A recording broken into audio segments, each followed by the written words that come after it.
अस्सलाम वालेकुम जी। अच्छा डियर स्टूडेंट्स, ये हमारा जो है वो टेस्ट नंबर 2 था, जिसके 20 मिनट्स थे और ये 22 मार्क्स का टेस्ट था। अच्छा, इसको डिस्कस करते हैं जी। कहता है purchase of assets on credit. कहता है एसेट आपने परचेज कर लिया, एसेट बढ़ा। कहता है लेकिन उधार पर परचेज किया। जी एसेट तो बढ़ गया लेकिन साथ जिम्मेदारी भी बढ़ी, लाइबिलिटी भी बढ़ गई। इसका भाई जो जवाब होगा, एसेट भी बढ़ेगा और लाइबिलिटी भी बढ़ेगी। ये इंक्रीज एसेट्स एंड लाइबिलिटीज, ये इसका जवाब है जी। कहता है जी कलेक्टेड एन अमाउंट। कहता है आपने अमाउंट कलेक्ट कर ली।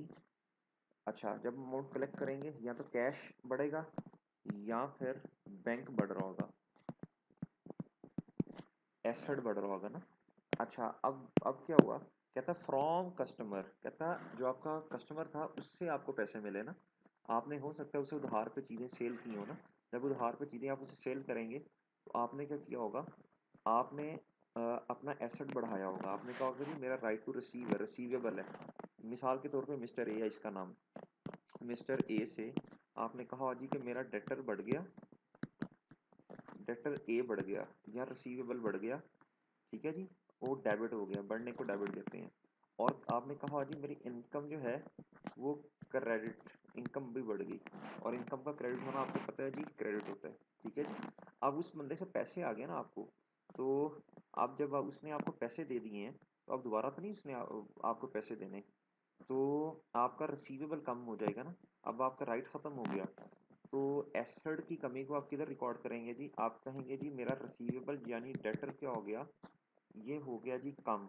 क्रेडिट, क्रेडिट होने का मतलब कम होता है ना। अच्छा, और क्या हो गया, अब आपको पैसे आ गए ना, कैश, मिसाल के तौर में कैश आ गया, तो कैश का बढ़ना क्या होता है, डेबिट। ठीक है, तो इसका क्या जवाब हुआ, एक एसेट, ये भी एसेट है, ये भी एसेट है। एक एसेट आपका बढ़ा, एक आपका एसेट कम हो गया। ठीक है जी, राइट टू रिसीव कम हो गया और कैश या बैंक आपका बढ़ गया। तो अगर आपसे कि पूछे टोटल एसेट्स पे फर्क क्या पड़ा, आप कहेंगे कि नथिंग, कोई इफेक्ट नहीं है एसेट्स पे। इसका जवाब है इंक्रीज वन एसेट यानी कैश और रिड्यूस एन अदर एसेट यानी डेटर। ये उम्मीद है बात समझ आई होगी। इसका ए जवाब बनता है ए। कहते हैं जी if the assets are rupees 50,000 and capital rupees 20,000 its liabilities would be. बहुत आसान था, बहुत ही आसान था जी। आपको पता है एसेट्स बराबर होते हैं कैपिटल प्लस लाइबिलिटीज के। एसेट उसने कहा जी 50,000 के, उसने कैपिटल कहा जी 20,000 के, और ये हमें पता नहीं है, तो 50,000 माइनस 20,000 30,000 आ जाएगा। तो लाइबिलिटीज है जी आपकी 30,000। ये सी जवाब है जी इसका।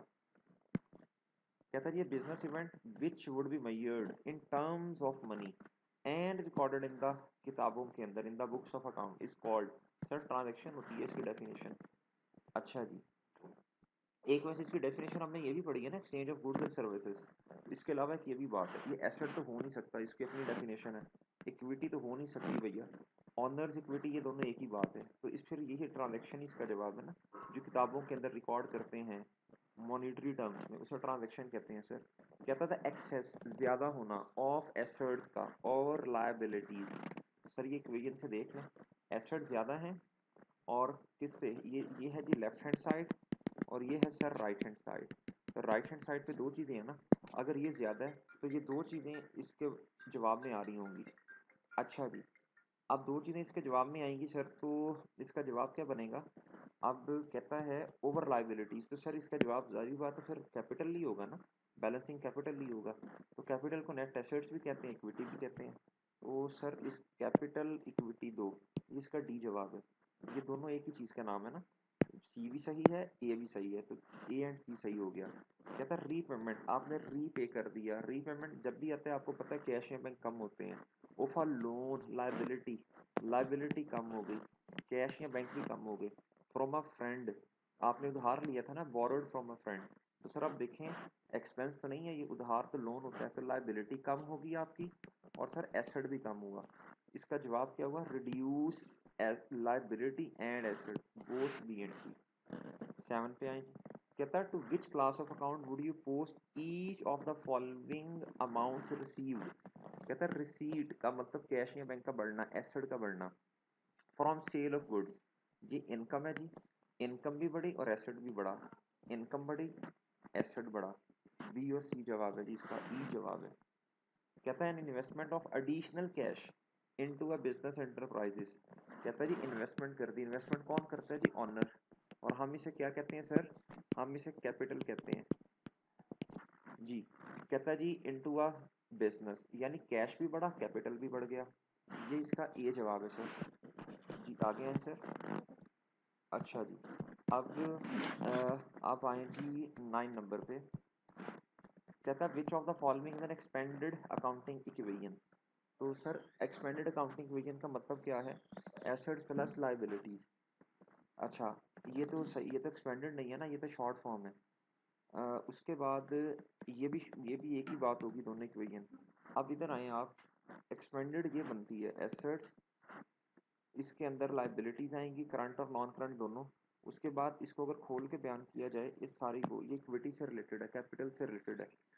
ये ऑनर से ओपनिंग होगी शुरू में जो उसके पास है, जिस मिसाल के तौर पे 10,000 से उसने इन्वेस्टमेंट की। रेवेन्यू बढ़ाता है, इनकम बढ़ाती है कैपिटल को, एक्सपेंसेस कम करते हैं और ड्राइंग्स भी सर कम करती हैं। तो ये सारी चीज़ें जब ऐड होंगी, ये सारी चीज़ें ऐड हो जाएंगी जब इधर से लेके इधर तक।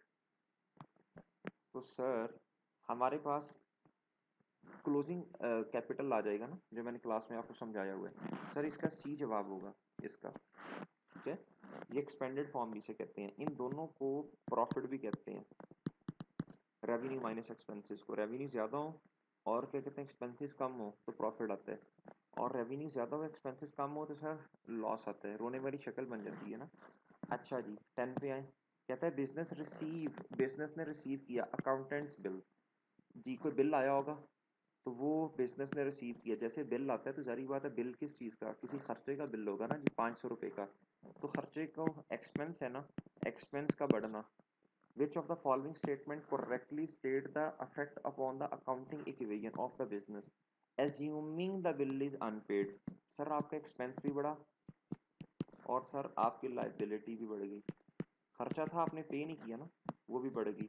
तो एक्सपेंस का बढ़ना डेबिट है और कैपिटल का बढ़ना क्रेडिट, ठीक है।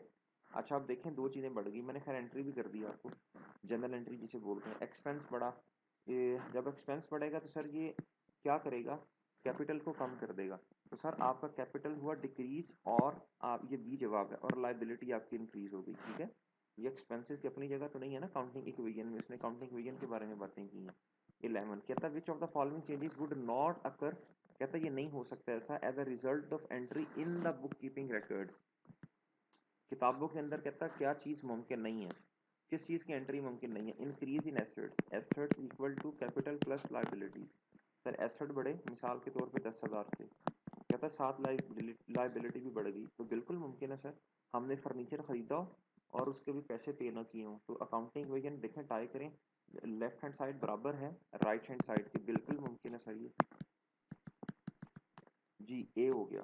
बी देखें, कहता है increase asset and increase capital. बिल्कुल सर 10,000 से कैश बढ़ा, अभी ऊपर एमसीक्यूज भी आया था, और वो ऑनर लेके आ गया, इससे भी बढ़ता है। आपने सेल कर दी हो, ये भी पॉसिबिलिटी है, तो ये बिल्कुल सही है। उसने नॉट पूछा, कहता है जो नहीं मुमकिन, कहता है increase capital and increase liability. तो सर ये मुमकिन नहीं है ना, आपने 10,000 से कैपिटल बढ़ाया, 10,000 से आपने लाइबिलिटी बढ़ाई, तो सर इधर ये देखें, ये ऐसा मुमकिन ही नहीं है ना। अकाउंटिंग इक्वेशन मैच ही नहीं करेगी कभी भी आपकी, ठीक है। इधर तो देखें, इधर 0 है और इधर 20,000 है, ये तो पॉसिबल ही नहीं है। इधर देखें आपकी अकाउंटिंग इक्वेशन बिल्कुल मैच कर रही है, इधर 10,000 है, इधर भी 10,000 है, इधर 10,000 है और राइट हैंड साइड पे भी 10 है।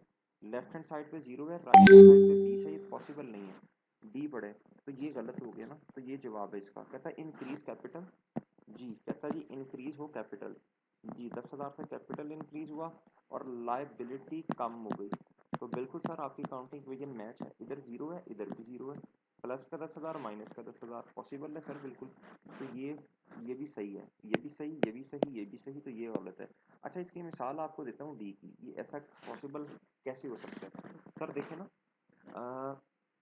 ऑनर 10,000 रुपया घर से ले आया, ठीक है। असल में ऐसे हुआ होगा, बिजनेस का उधार था 10,000 रुपया, तो बिजनेस के पास पैसे नहीं थे, तो ऑनर घर से पैसे ले आया, ये एडिशनल इन्वेस्टमेंट है ऑनर की। तो एडिशनल इन्वेस्टमेंट से कैपिटल बढ़ेगा, और बिजनेस के बिहाफ पे जो लाइबिलिटी पे कर दी सर वो ऑनर ने खुद कर दी, ऐसा पॉसिबल है, ठीक है। तो पहले क्या हुआ होगा, असल में ऐसे हुआ होगा, ऑनर ने क्या किया होगा, ऑनर 10,000 रुपया घर से लेके आया होगा। तो जब 10,000 घर से लेके आएगा तो कैश भी बढ़ेगा और कैपिटल भी बढ़ जाएगा। अब ऑनर्स ने ही, ऑनर के पैसों से ही लाइबिलिटी कम होगी होगी ना। तो बिजनेस ने लाइबिलिटी खुद पे नहीं की बल्कि ऑनर ने की। लेकिन ऑनर ने बिजनेस के बिहाफ पे की, अपने ज़ाती खर्चों को के लिए नहीं की उसने, सॉरी अपने ज़ाती जो है किसी काम के लिए नहीं की बल्कि बिजनेस के बिहाफ पे की ना। तो ऐसे पॉसिबल है, बिजनेस ने भी तो लाइबिलिटी पे करनी थी, तो वो ऑनर ने कर दिया बिजनेस के बिहाफ पे, तो ऐसा पॉसिबल नहीं है। तो ये इसका सी बनता है सर जवाब। उम्मीद है बातें समझ आई होंगी आपको। ठीक है जी, अल्लाह हाफिज़।